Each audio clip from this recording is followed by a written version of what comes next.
show. It is the 4th of July holiday weekend, and the Starlight Palace has been packed beyond its 2,000-person capacity, all the way up to the rafters. That's where the cheap seat people perched. People who pulled mustard and sugar sandwiches on day-old bread out of paper bags because they couldn't spring for a hot dog on top of the dime early bird admission that let them stay all day. People who knew what it was to go to bed hungry and wake up hungrier. People like me.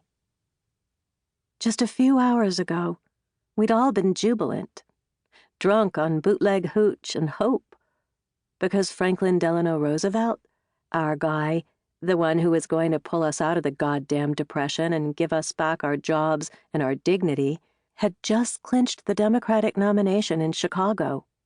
The oil execs, bootleggers, and movie stars, in the high-dollar box seats up front, didn't really care who the president was.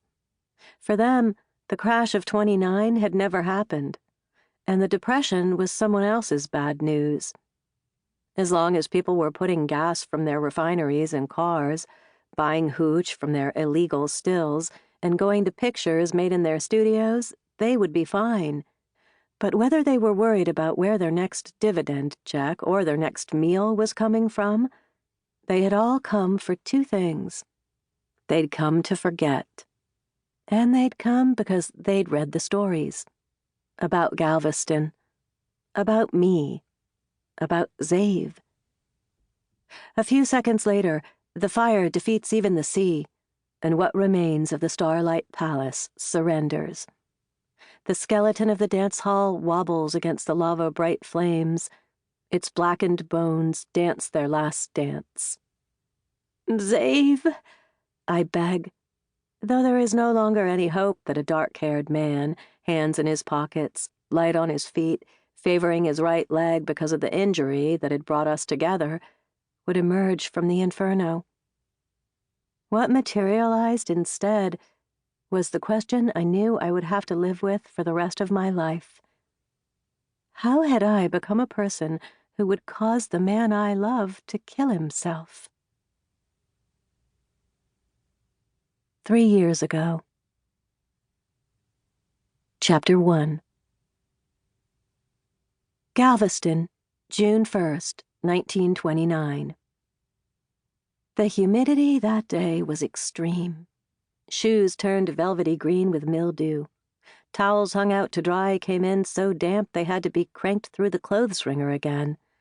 Saltines drooped limp as slices of bologna. But nothing and no one was going to wilt me. Not today. I had already been a lot of things in my young life: vaudeville performer, dance instructor, waitress, dishwasher, pants presser, babysitter, and other things I won't mention. Mostly, I was always what Mamie, my mother, needed me to be to earn money. Today, though, today was the first day of the life that I chose. By some miracle, I had won a scholarship to study at St. Mary's Hospital School of Nursing, located on Galveston. I sat up even straighter on my dusty maroon velvet seat aboard the Houston-Galveston Interurban Railway. Even though the island was barely more than an hour away, this was my first visit. The cabin, sleek and modern as a rocket ship out of a Buck Rogers in the 25th century comic strip, was the perfect vehicle to launch me into my future.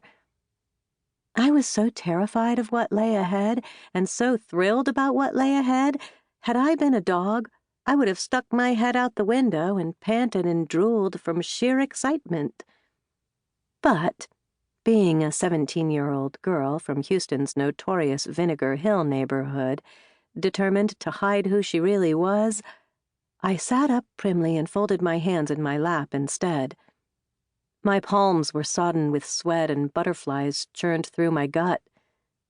This was worse than any case of stage fright I'd ever endured back on the vaudeville circuit.